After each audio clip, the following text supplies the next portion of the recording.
This is Ray Christensen speaking from Northrop Auditorium, where the Minnesota School of the Air is about to present the Minneapolis Symphony Orchestra in the final Young People's Concert of the season. I think today's concert may prove to be the best of the many fine concerts you've heard this year, for it has the distinguished Chilean pianist Claudio Arrau as soloist, and even more important, it is the last Young People's Concert for Dimitri Mitropoulos. Mr. Mitropoulos has enjoyed to the utmost the opportunity to conduct these concerts tended by and broadcast for the young people of the Northwest, and he will miss them, both the concerts and the young people, as much as all of us will miss him.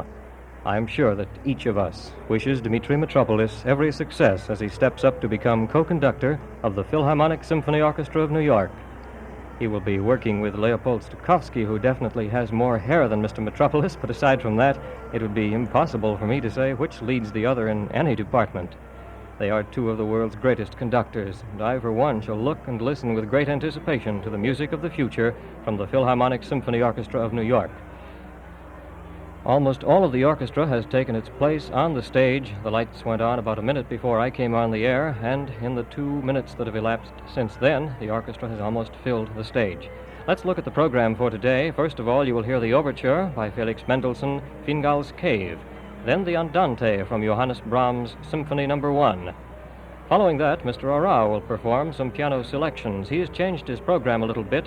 You may remember me mentioning Schumann and Debussy Tuesday's concert. Well, he will not perform those selections. He will open with Mozart's Rondo in D major. That's a change. He will perform Maurice Ravel's Pavane as scheduled, and also as scheduled, Mendelssohn's Rondo Capriccioso. He will conclude with another new selection, Chopin's Etude in C-sharp minor, and that will be his part of the program. There may very well be an encore. Concluding today's program, definitely, the orchestra will conclude the program with 3 dances from Manuel de Falla's ballet, The Three-Cornered Hat, and I think you'll enjoy those very much.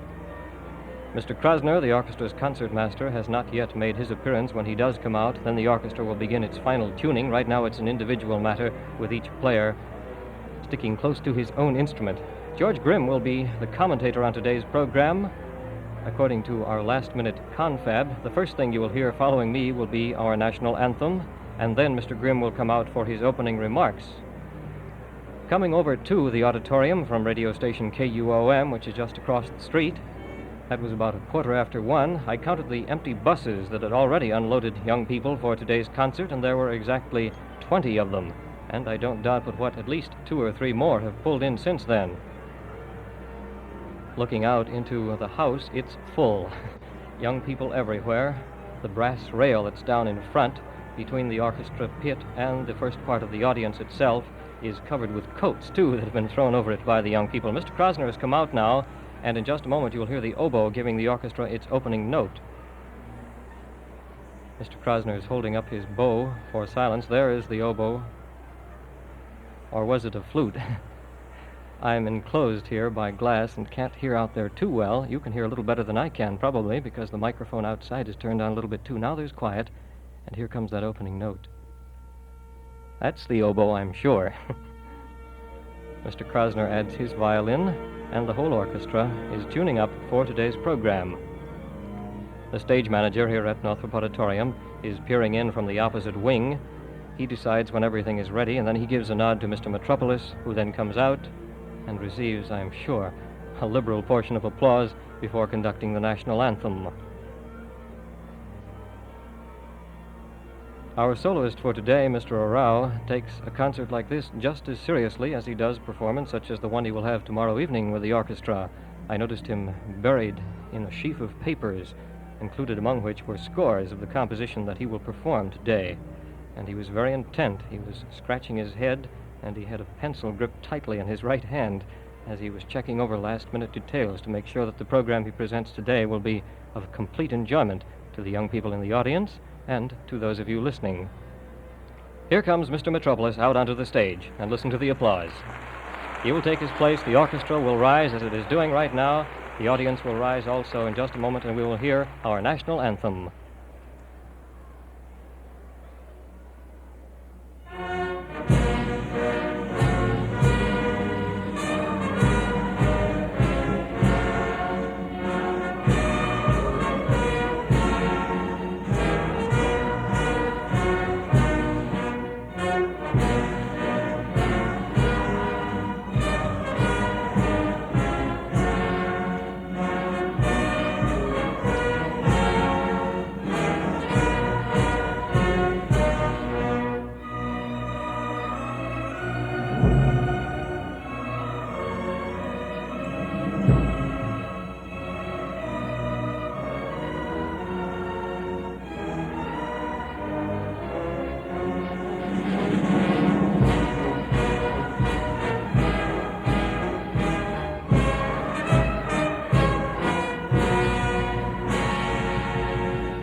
Now Mr. George Grimm has come out for his opening remarks.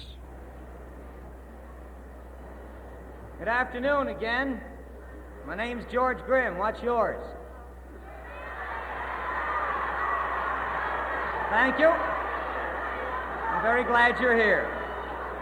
You know, I was sorry not to have heard that second concert, but some of you told me just before we started today that it was a fine one. I tried very hard to hear it from Berlin, but even KUOM doesn't go quite that far. Today, our last Young People's concert in this series is also the last time you'll be able to see our great conductor, Dimitri Mitropoulos, or after tomorrow night's closing concert of the symphony season, our maestro leaves the Twin Cities. And after a short tour and a summer stand with our orchestra, he goes to New York to be co-conductor of the Philharmonic Symphony Orchestra. All of us will be losing...